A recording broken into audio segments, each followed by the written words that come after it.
Hola a todos y todas. Hoy damos comienzo a nuestro ciclo de diálogos Comunidades Imaginadas, las universidades posibles, organizado por el programa de contenidos transversales acreditables de grado de la Facultad de Humanidades y Artes de la Universidad Nacional de Rosario. Tenemos el enorme placer de recibir nada menos que al rector de nuestra universidad, licenciado Franco Bartolacci. Nos acompañan el decano de la facultad, el profesor Alejandro Vila, y los coordinadores del programa, el licenciado Federico Donner y quien les habla, María Emilia Vico. Franco, es un honor poder entrevistarte y para comenzar queríamos pedirte que te presentes a los espectadores contándonos sobre tu paso por la vida universitaria, tu experiencia en la política universitaria y por supuesto cómo atravesaste todo aquello desde un aspecto personal y afectivo. ¿Cuáles fueron tus maestros, tus referentes? ¿Cuáles son los valores que mejor expresan tu vínculo con la universidad? ¿Y cómo sería para vos una universidad soñada? Bueno, muchas gracias primero por la invitación y la convocatoria. Casi que si tengo que responder esa pregunta se nos va toda la emisión. Encima que me gusta hablar mucho. No, para mí es un gran placer y felicitarlo por la iniciativa.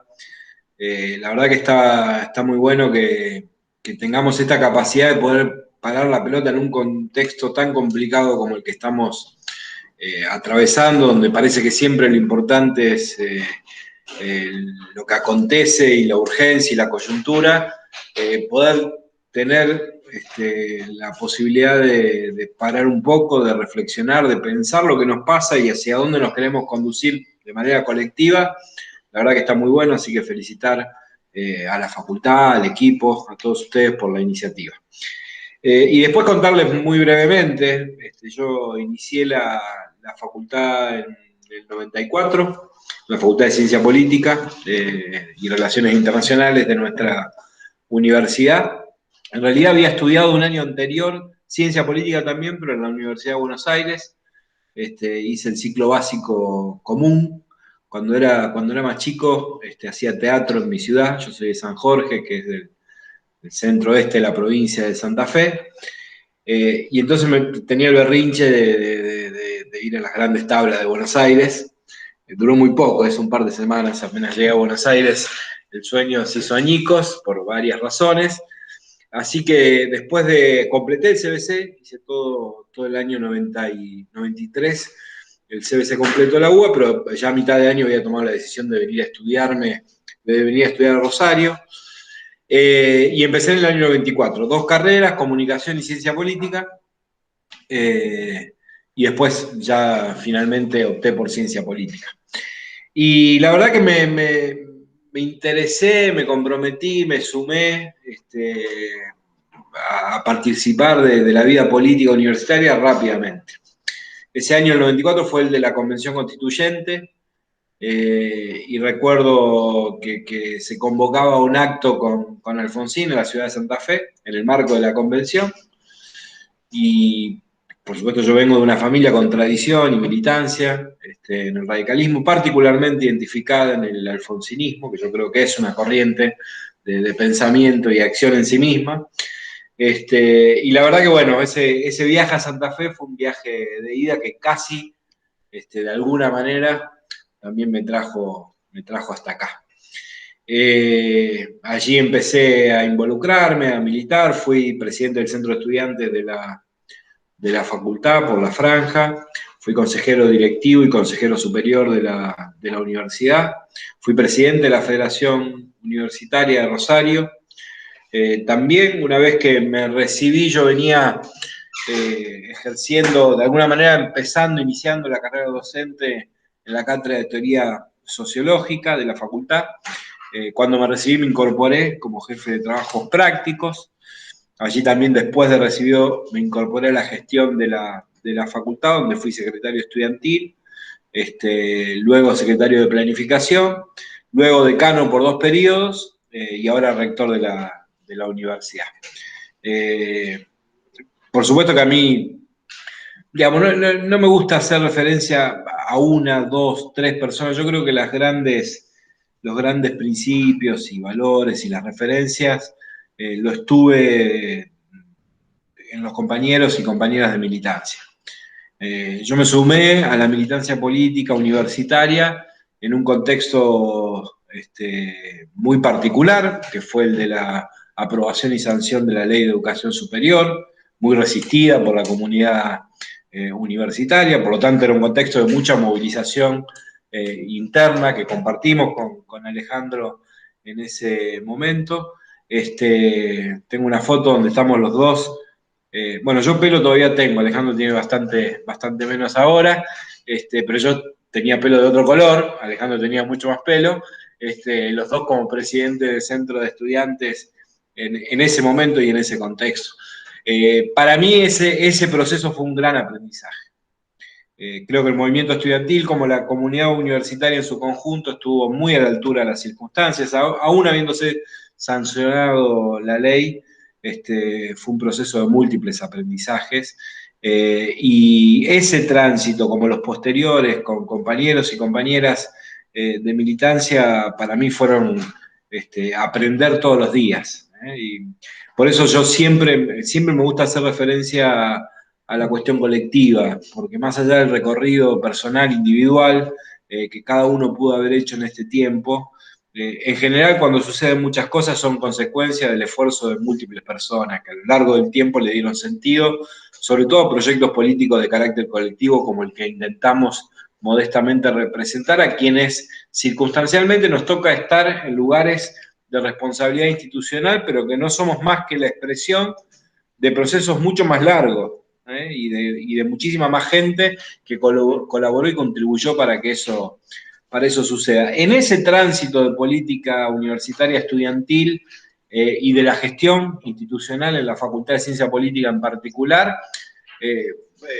creo que fuimos construyendo una manera de ver, entender y hacer la universidad pública, en particular la Universidad Nacional de Rosario, en el contexto de un conjunto más grande de valores que se remontan a la reforma, a los del reformismo en general, pero también ayornados esos valores en función de la experiencia del ejercicio de la gestión en términos prácticos.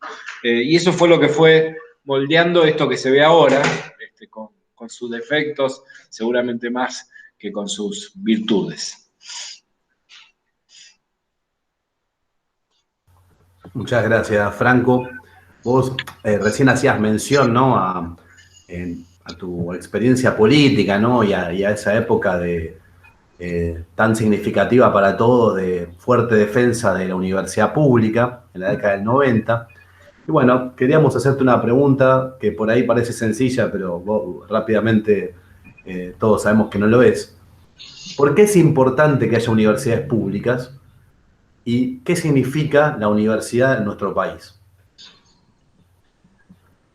Bueno, a ver, yo creo que la mejor respuesta a esa pregunta está en el contexto. Si uno hace un pequeño análisis de las cosas que vienen sucediendo en este mundo complejo que nos ha tocado vivir en este 2020, las mejores respuestas, las mejores noticias vienen del sistema científico-tecnológico, vienen de las universidades nacionales. Es la puesta en evidencia de que cuando uno invierte en educación, ciencia y tecnología y lo hace de manera sostenida, consecuente, en base a una planificación y a una política de Estado, eso vuelve después en los momentos más complejos de la mejor manera.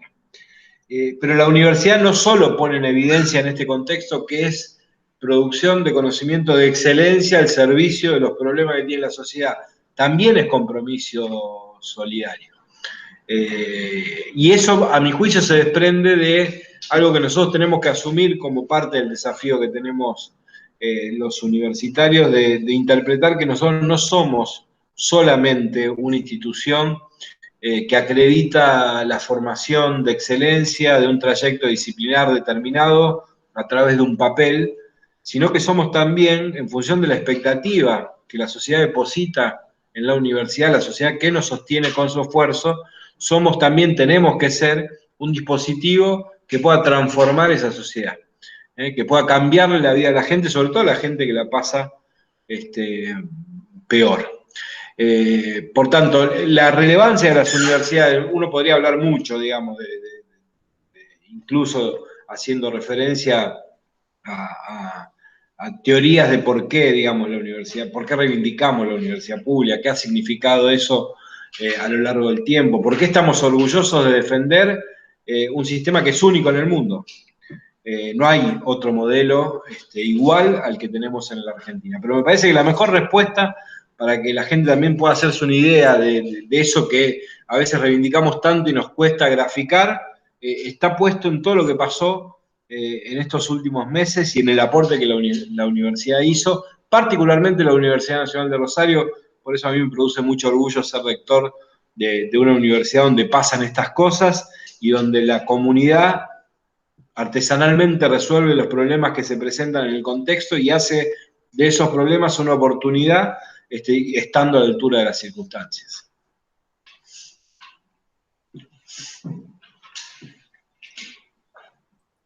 Buenas tardes a todos. Muchas gracias, Federico. Muchas gracias, Emilia, por la organización del ciclo. Muchas gracias, Franco, por participar del ciclo. Mi pregunta va referida específicamente a las funciones de la universidad, la investigación, la extensión y la docencia. ¿Cómo evaluás el estado de situación de esas funciones tradicionales de la universidad y cómo pensás que se podrían potenciar, mejorar, proyectar las mismas? A ver, yo lo que creo que es tiempo de patear el tablero. Esto no desmerece el potencial enorme que nuestras universidades nacionales tienen. La verdad que la Universidad Nacional de Rosario es una institución extraordinaria.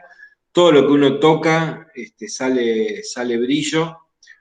Se reproducen los proyectos de extensión, de investigación, que todos los días en distintos lugares le cambian, esto que decíamos recién, le cambian la vida a mucha gente. La mayoría de esos proyectos no se conocen. Ahora, yo creo que es tiempo, no tengo duda de que es tiempo de construir otra universidad, de poner toda esa fuerza transformadora, darle otra direccionalidad y de provocar transformaciones que hagan de la Universidad Nacional de Rosario un dispositivo más acorde con los objetivos que nos planteamos. ¿Qué quiero decir con esto? A veces tengo la sensación que aún con todas sus cosas extraordinarias, entre ellas su comunidad, hay tanta distancia entre la universidad de hoy y la sociedad de hoy como la que hubo alguna vez entre la sociedad del 18 y la universidad de su tiempo. Y la única manera de acortar esa distancia fue sacudir las estructuras. Fue provocar transformaciones profundas que pongan a esa universidad, a esa institución más en diálogo con lo que estaba pasando en su tiempo. Yo creo que nosotros hoy tenemos también ese desafío, por supuesto salvando las distancias, ¿no? Pero lo digo quizás exagerando y provocando un poco, digamos, en la afirmación. Por eso cuando asumimos hace un año decíamos, hay que corrernos de la zona de confort. Hay que sacudir un poco la modorra que a veces tenemos los universitarios. Hacíamos referencia recién a la década del 90 y al proceso de sanción de la Ley de Educación Superior. Casi que la historia nos hizo más para resistir que para provocar hacia adentro las transformaciones que necesitamos para tener una institución en sintonía con los objetivos que nos proponemos. Entonces, en los tres registros, en las tres funciones esenciales, yo creo que hay que provocar transformaciones profundas. En algún sentido creo que lo venimos haciendo, venimos transformando el paradigma desde el que tradicionalmente se interpretó el vínculo de la universidad con el territorio, esta cosa de la transferencia casi pensada de la perspectiva de una dádiva, de un conocimiento propio que es propio de los universitarios y que ponemos generosamente a disposición de otros que no lo tienen, pasamos a una perspectiva distinta que rompe con ese paradigma, interpreta ese vínculo como un encuentro de saberes donde se enriquece también la universidad en ese trabajo colectivo, creo que y además empezamos a poner a la extensión en un rango de relevancia que quienes defendemos este modelo de universidad interpretamos que debe tener, digamos, tanto a nivel de docencia como de investigación. a nivel de investigación yo creo que nos falta discutir una política de ciencia y tecnología de la Universidad de Rosario. La verdad que nosotros en los últimos 30 años fuimos transformando progresivamente la política de ciencia y técnica en una administración burocrática de los proyectos de investigación. No hay en la Universidad Nacional de Rosario política de ciencia y tecnología. Y nosotros tenemos la responsabilidad de definir esa política científica para que pueda ser un dispositivo acorde a ese objetivo que nos planteamos de universidad. Y lo mismo pasa con el aula y la docencia. Nosotros tenemos en general docentes del siglo XX, estudiantes del siglo XXI, con procesos de enseñanza y aprendizaje muchas veces anclado en el siglo XIX. Entonces eso requiere una profunda transformación. Nosotros tenemos que discutir todo, desde cómo concebimos el aula, desde hasta una nueva definición del proceso de enseñanza y aprendizaje. Pero lo que quiero decir con esto, podríamos estar discutiendo horas en cada eje, pero lo que quiero significar es que necesitamos, para hacer de la universidad un dispositivo más acorde a lo que la sociedad de nuestro tiempo necesita, necesitamos provocar profundas transformaciones. Y esto requiere mucho compromiso porque tiene que ver con revisar todas nuestras prácticas. Lo que culturalmente tenemos asimilado como que está bien, hay que transformarlo para estar más en sintonía con lo que necesitamos hacer en este tiempo. Muchas gracias. Yo te quería preguntar, retomando algunos de los ejes que vos estuviste planteando, ¿no? Como, bueno, el eje de la reforma, el eje de la necesidad de transformar, de la universidad como agente de transformación, pero también de la necesidad de la universidad de transformarse a sí misma y preguntarse a sí misma por su rol. Se da una especie de dilema, de tensión en el modelo universitario argentino, ¿no? Entre un perfil más academicista, profesionalista, ¿no? Que habla de competencias enfocados en la excelencia académica, en la necesidad del mercado, y por otro lado, todo otro perfil heredado de la reforma del 18 que enarbola las banderas del pensamiento crítico, de la autonomía, de la transformación. Queríamos preguntarte, ¿cómo ves este dilema? ¿Cómo se da esto en nuestra universidad? Y eso, a su vez, ¿cómo impacta a la hora de configurar las nuevas agendas, de establecer los criterios para determinadas áreas de vacancia? Bueno, yo creo que el desafío, efectivamente, comparto con tu diagnóstico. Siempre se han visto la excelencia y el sentido popular que a nuestro juicio tiene que tener la universidad pública. Se han visto como dos objetivos de carácter contradictorio. Y yo creo que son complementarios. Nosotros lo dijimos también cuando asumimos el año pasado, hay que construir una universidad de excelencia y popular, las dos cosas al mismo tiempo. Si nosotros tenemos formación de excelencia, que efectivamente la tenemos en nuestras facultades, en nuestras escuelas preuniversitarias, esa educación y formación de excelencia tiene que estar al servicio, no de una reproducción de una élite que tiene la posibilidad de acceder a esos conocimientos, sino de aquellas personas que más lo necesitan. Creo que es una falsa dicotomía que tenemos que asumir como una de nuestras defecciones históricas. Porque aun cuando, también hay mucho de eso en las y los universitarios, ¿no? De asumir un discurso políticamente correcto, del compromiso social de la universidad, de que la universidad tiene que ser un territorio que habite el pueblo en su conjunto, pero después en nuestro hacer hay una lógica que reproduce un sentido de la excelencia que es excluyente. Entonces eso implica desandar un montón de cosas. Por ejemplo, hasta en las cosas que parecen destinadas a garantizar mayores niveles de inclusión. Nosotros, por ejemplo, en el área de bienestar estudiantil, las políticas de bienestar en general, que han crecido mucho en la última década y media y han puesto muchos recursos para garantizar la permanencia, esos recursos están puestos para quienes ya están dentro de la universidad. Pero nunca destinamos un peso hasta el año pasado para ir a buscar a los que no llegan. Y si hay un objetivo que nosotros tenemos es que lleguen los que no llegan, hacer presente a la universidad donde no está y hacer que lleguen a la universidad pública los que hoy todavía no llegan. Como eso creo que atraviesa, digamos, esa perspectiva de tener presente siempre el doble juego de preservar los umbrales de excelencia que hacen de nuestra institución una institución de referencia ineludible, no solo en la región, sino en todo el mundo, preservar esos umbrales de excelencia, pero garantizando que esa formación de excelencia esté a disposición de aquellos que más la necesitan, que en general son los sectores populares. Yo creo que hay que trabajar mucho en esa dirección, yendo a buscar a los que no llegan, generando y pensando nuevos trayectos de formación. Hablo de trayectos de formación porque creo que no hay que pensar exclusivamente en la idea de las licenciaturas, que es el formato tradicional al que siempre hicimos referencia. Nosotros aprobamos hace muy poco la diplomatura, tenemos los certificados de competencias específicas, las tecnicaturas.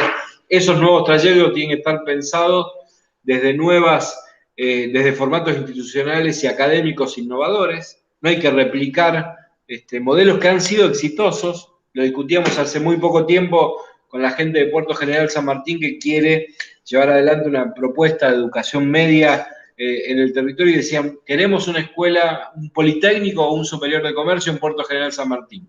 Y yo le decía, no, construyamos algo nuevo, sobre la experiencia y la excelencia del poli y del superior, que efectivamente lo tienen. Tenemos que pensar un formato innovador para los tiempos que corren, y esos trayectos de formación tienen que estar más pensado en sintonía con lo que el territorio necesita. Nosotros hace mucho tiempo que no le preguntamos a Rosario y a la región qué trayectos de formación se necesitan. Y eso tenemos que empezar a construirlo colectivamente con las instituciones, las organizaciones y los actores de la ciudad. Es una buena noticia, por ejemplo, que la Facultad de Humanidades y Artes haya puesto en marcha una nueva carrera como la de gestión cultural. Que la de Ciencia Política ponga en marcha el año que viene la Tecnicatura en Relaciones del Trabajo. Pero así nosotros deberíamos pensar por lo menos 30, 40 nuevos trayectos de formación en los próximos 5 o 10 años. Y por otro lado, lo que estamos haciendo para que esa educación de excelencia también llegue a quienes más la necesitan, es poniendo en marcha, mañana lo vamos a trabajar en una sesión del Consejo Superior, lo que se va a denominar la Escuela de Oficios de la Universidad Nacional de Rosario, que tiene la vocación de aportar en esa dirección también.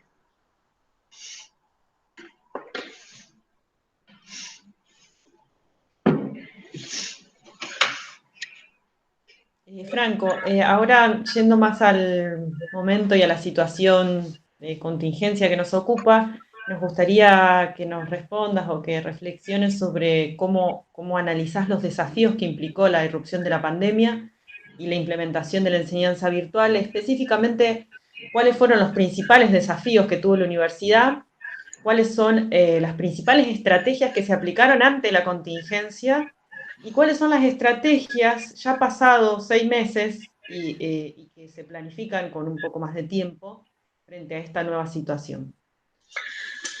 Mira, vos sabés que yo, la verdad que, por supuesto que nadie se prepara para gestionar en un contexto de emergencia como el que estamos atravesando, porque estamos en un proceso absolutamente inédito y excepcional a nivel mundial. A todas y a todos nos pasa lo mismo respecto de muchas cosas que nos impuso la emergencia que no teníamos previsto hacer.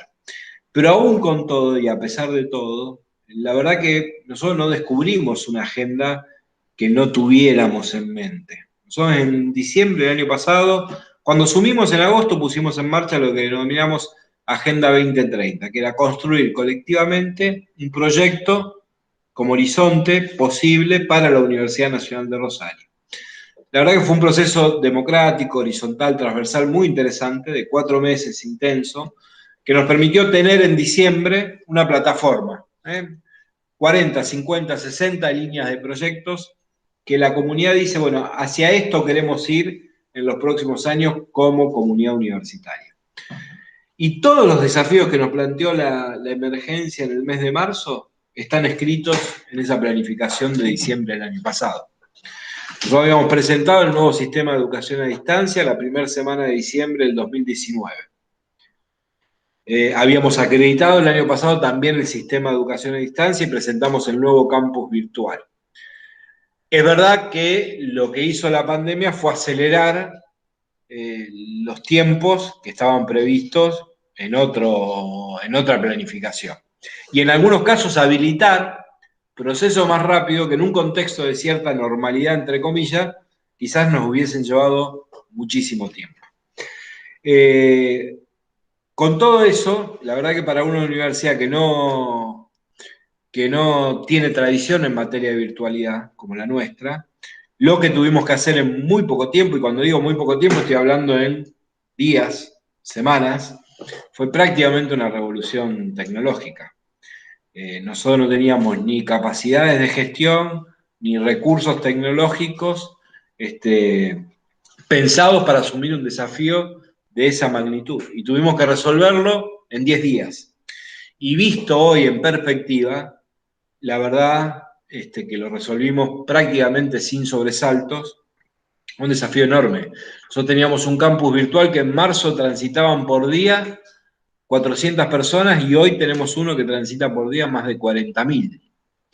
Y hicimos esa transformación que requirió inversión de recursos, más de 10 millones de pesos en tecnologías, reestructuración de recursos humanos y de áreas para poder asumir ese desafío. Ahí hubo un gran trabajo de la Secretaría General, de la Secretaría Académica, del área de tecnologías y del campus virtual de nuestra universidad.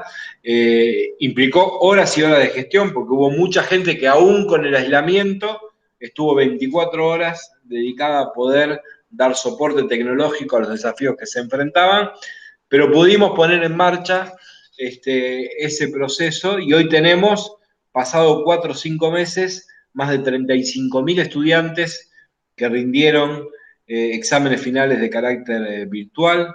Tenemos más del 83% de las mesas de exámenes finales promedio en nuestra universidad que se constituyeron ya en el último llamado de manera virtual. Más del 85% de las materias que se están dictando en lo que denominamos el proceso de acompañamiento pedagógico. ¿Y esto por qué? Nosotros tomamos la definición apenas empezó el problema.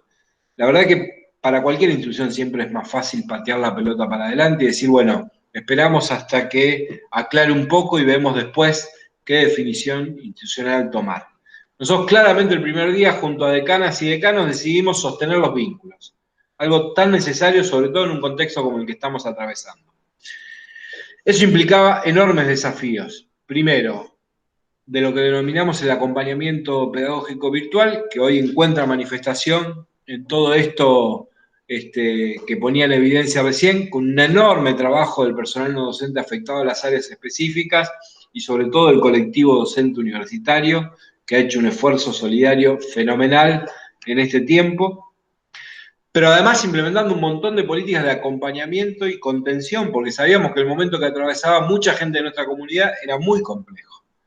Nosotros multiplicamos, por ejemplo, las becas y los sistemas de apoyo en el contexto casi constituyendo un tipo de beca y de apoyo para cada problemática existente, sobre todo aquellas que aparecieron en el contexto de la pandemia. Atendimos el problema de la conectividad, que es el grave problema que tenemos que enfrentar como sociedad de la brecha digital, con el programa Conectar UNR, que hoy ya entregó más de 1.000 módem con abono gratuito a docentes, estudiantes y personal no docente de nuestra universidad. Establecimos una beca nueva que se llamó de asistencia integral, porque sabíamos que había mucha gente que a principio de año no necesitaba ingresar al sistema de becas de la universidad, pero después, con la emergencia, aparecieron un montón de problemas. Gente, por ejemplo, que laburaba en bares, que se quedó sin trabajo en medio del contexto que estábamos atravesando, y más de 200 personas fueron contempladas con esa nueva beca. Creamos un programa de compras cooperativos que también hoy más de 1.500 personas de nuestra universidad utilizan para tener acceso a alimentos de manera más económica en el contexto como el que estamos atravesando. Entonces, para ayudar, acompañar y contener a nuestra comunidad y sostener los vínculos era como un doble registro, hacer todo lo que hay que hacer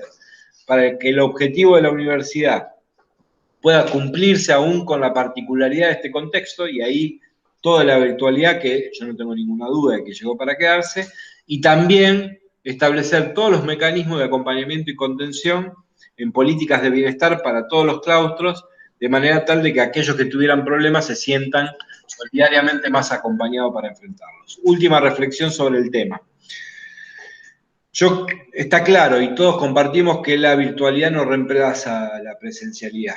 Hay una riqueza y una magia que se produce adentro de un aula, en la mirada y la palabra que se cruza entre un docente y un estudiante, que es absolutamente irreemplazable.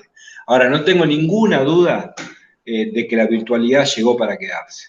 Y así como tenemos que asumir el problema de la conectividad y de la brecha digital y resolverlo, también tenemos que interpretar que, bien utilizada, la virtualidad puede ser una herramienta que derrumbe fronteras y que favorezca el proceso de democratización y acceso a la educación superior.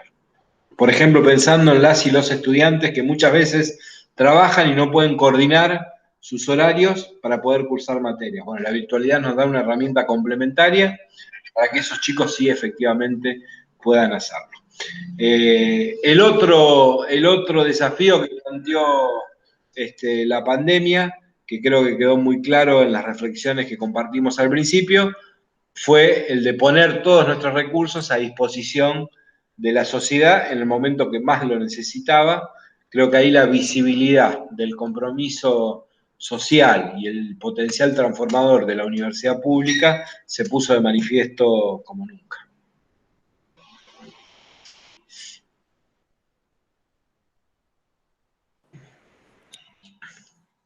En realidad son dos preguntas, o la podemos explicar en una, y son temas que muchas veces hemos conversado con Franco y que en algún momento ocupó una agenda pública muy importante, y que tiene que ver cómo profundizar el proceso de democratización en la vida institucional de la universidad y qué arquitectura institucional corresponde darse para fomentar ese proceso de participación popular. Y la otra tiene que ver con qué lugar y qué rol tiene la gestión en la universidad.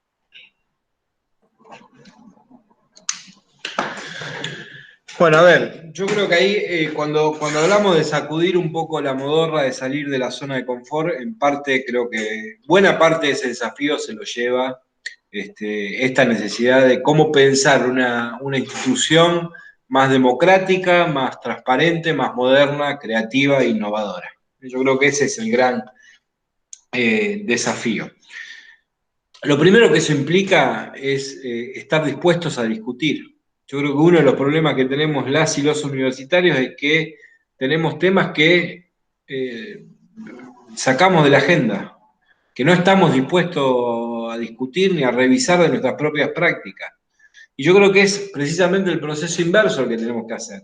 Tenemos que poner todo sobre la mesa. Probablemente después no hagamos las 10 cosas que tenemos la expectativa de hacer, pero sí, seguramente resolvamos 3, 4, 5. Ahora, incluso por nuestra propia constitución y nuestro propio sentido, lo que no podemos tener es un rechazo a procesar colectivamente a través de una discusión razonable y de argumentos aquellas cosas que entendemos que se tienen que cambiar.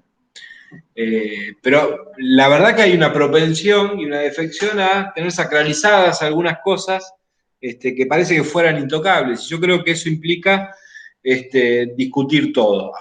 En ese registro nosotros hemos avanzado mucho tan solo en un año de gestión, porque la verdad que nosotros en agosto del año pasado dijimos que íbamos a garantizar, por ejemplo, algo que se venía discutiendo durante 30 años en nuestra universidad, que era la ciudadanía política de las escuelas preuniversitarias con representación en nuestros órganos de gobierno y en la asamblea, y 4 meses después de un proceso democrático de debate coordinado por la Secretaría General, consagramos en la Asamblea Universitaria esa reforma tan reclamada. Al mismo tiempo, hicimos práctica una definición que también anunciamos el 6 de agosto, que era la elección directa y democrática de quienes conducen esas escuelas preuniversitarias. Y pusimos en marcha el presupuesto participativo, que a la luz de los niveles de participación que ha tenido, aún con la particularidad de que tuvo que ser puesto en marcha de manera virtual por el año que estamos transitando, pone en evidencia que era una herramienta absolutamente extraordinaria para que sea nuestra comunidad la que discuta qué pasa con el presupuesto. Hay, digamos, una cosa que a mi juicio es casi, digamos, algo que mantenemos, digamos, del viejo modelo de universidad, de que no discutimos, digamos, que hay estructuras que parecen consagradas y que no merecen reflexión alguna respecto de su funcionamiento. Yo creo que es absolutamente al revés. Nosotros hoy, en general, no tenemos instituciones, basta con mirar las reformas institucionales de los últimos 30 años en todo el mundo para darnos cuenta de que las universidades son de las que menos se han transformado. Y esto tiene que ver también con otro problema que tenemos muchas veces, es que somos muy rápidos y rápidas para decirle al Estado y a la sociedad qué es lo que tiene que cambiar, cómo tiene que hacerlo y cómo está llevando adelante sus instituciones y las iniciativas, pero somos muy poco propensos a hacer de esas recomendaciones transformaciones reales de nuestras propias prácticas. Entonces nosotros le decíamos al Estado si estaba bien o mal implementar el presupuesto participativo, cómo lo hacía y demás, pero no estábamos dispuestos a habilitar la discusión del presupuesto hacia adentro de nuestra propia universidad. Le decimos a todos los estados que hay que planificar a mediano y largo plazo, que esa planificación tiene que ser democrática, horizontal, colectiva, pero no éramos capaces de discutir ni siquiera un plan estratégico de manera colectiva en la universidad.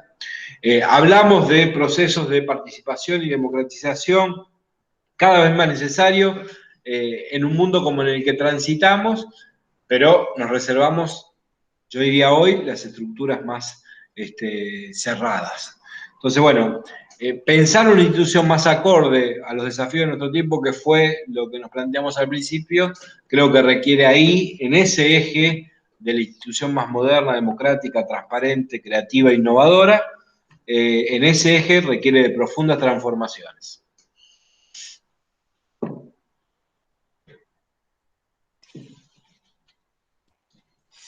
Gracias, Franco. Tomo el rol transformador, la innovación y la creatividad que nombrás para hacerte otra pregunta que tiene que ver con la internacionalización de la educación superior.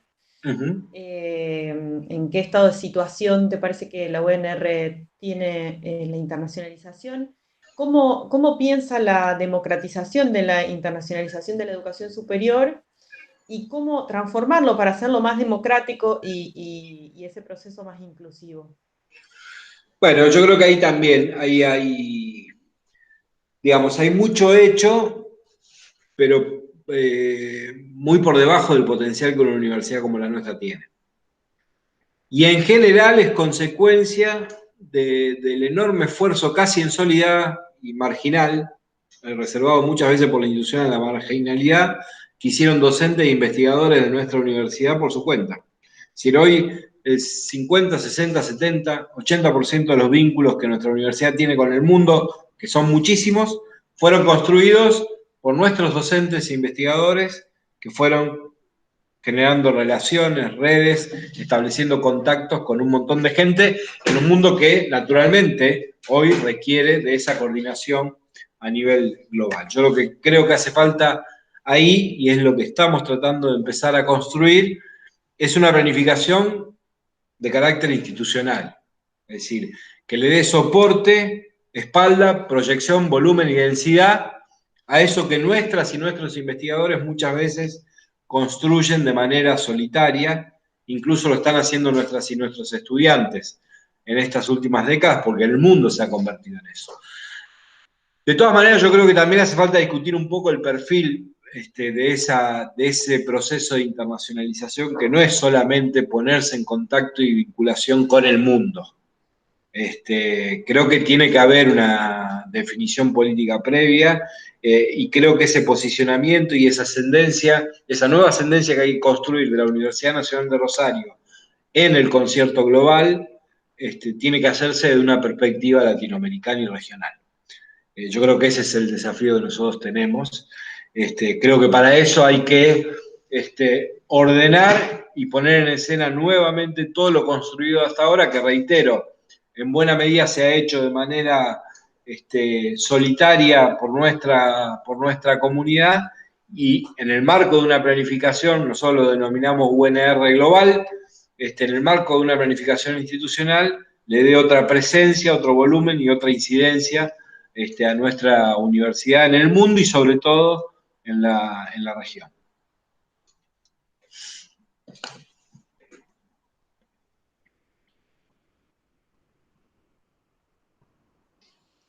Gracias, Franco. Yo para cerrar, y si Alejandro y Federico no tienen otra pregunta, yo cerraría con una pregunta más, básicamente porque hiciste hincapié en el rol transformador de la universidad, en salir del lugar de confort y un poco romper el status quo y volver a pensar algunos lugares de la universidad. Y Federico preguntó el por qué es importante para una sociedad democrática tener universidades públicas, que parece una pregunta simple, pero que la respuesta es muy interesante. Y a mí me gustaría cerrar preguntándote ¿cuál te parece que es la principal función de la universidad pública hoy? Es decir, el para qué las universidades públicas, para qué están las universidades públicas. En algún momento la universidad pública fue para la formación de las élites políticas, en otro momento se habla de que una de las funciones es formar profesionales para el mercado, una formación, por otra parte, una formación crítica, crítica pienso desde un potencial transformador. ¿Es todo eso la función de la universidad? ¿Es algunas cosas más que otras? ¿Cuál te parece que, como rector de nuestra universidad, es la función que tiene hoy la universidad pública en general?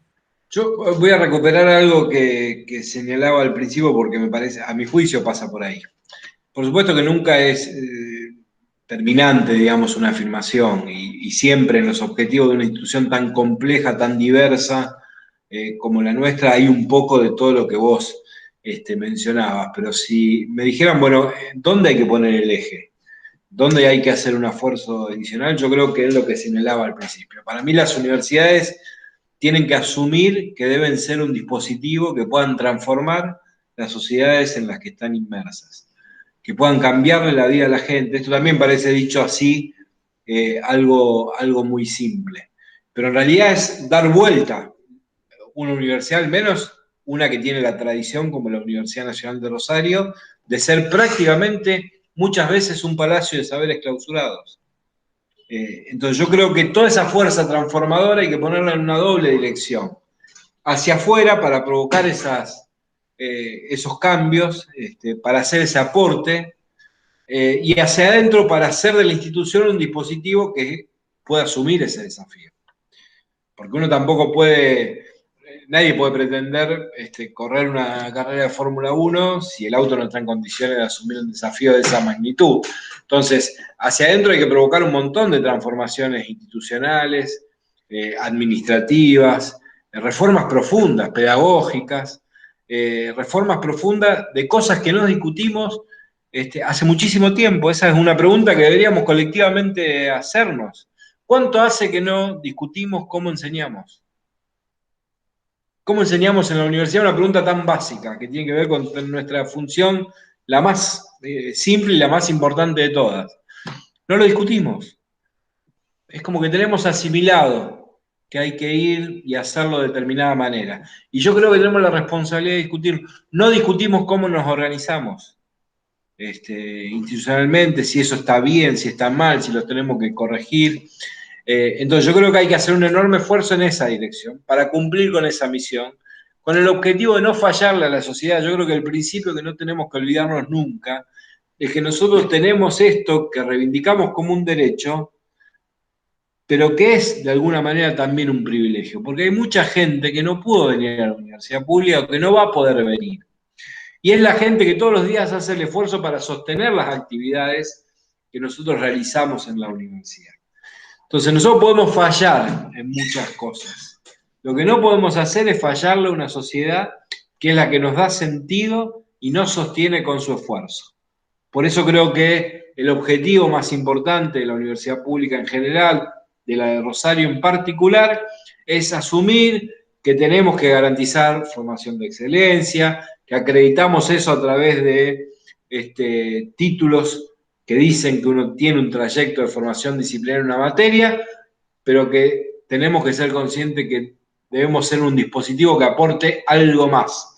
Y ese algo más, ese diferencial, está en constituirnos en una herramienta que pueda cambiar la vida de nuestra sociedad, sobre todo en un contexto tan difícil.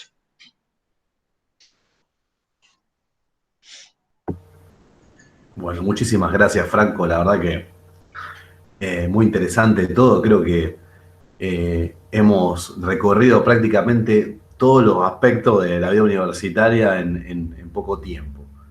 Es apasionante, es una discusión que uno podría tener días enteros, ¿no? Porque además cada cosa que uno va diciendo desprende un montón de otras. Pero bueno, ya demasiado cansador, digamos, 50 minutos, así que lo dejaremos para otro momento. Gracias por la oportunidad. Gracias, porque todas tus respuestas abren otras ventanas y la verdad que nos gustaría seguirla. Así que bueno, te agradecemos en nombre de todo, en nombre de la facultad por prestarte esta primera entrevista del ciclo con el que inauguramos. Te agradecemos muchísimo. No, gracias a ustedes. Gracias por la entrevista y gracias a ustedes, digamos, a la comunidad de la Facultad de Humanidades y Artes. Yo lo dije en una entrevista que me hicieron hace poco, la verdad que nada pasa en una institución por voluntad de un equipo de gestión, de un decano o un rector. Las cosas pasan porque hay comunidades que tienen ganas de que esas transformaciones sucedan. Y si hay cosas buenas que están empezando a pasar en la Universidad Nacional de Rosario, es porque las comunidades están empujando los límites de lo posible. En todo caso, con Alejandro, con otros colegas decanos y decanas, lo que estamos haciendo es habilitar puentes para que esos caminos se abran, pero tenemos que estar muy orgullosos y entusiasmados porque todavía quedan muchas cosas por hacer, así que gracias por eso. Gracias, Franco. Muchas gracias, Franco, y seguimos construyendo la universidad que nos merecemos. Así es. Un abrazo grande. Muchas gracias.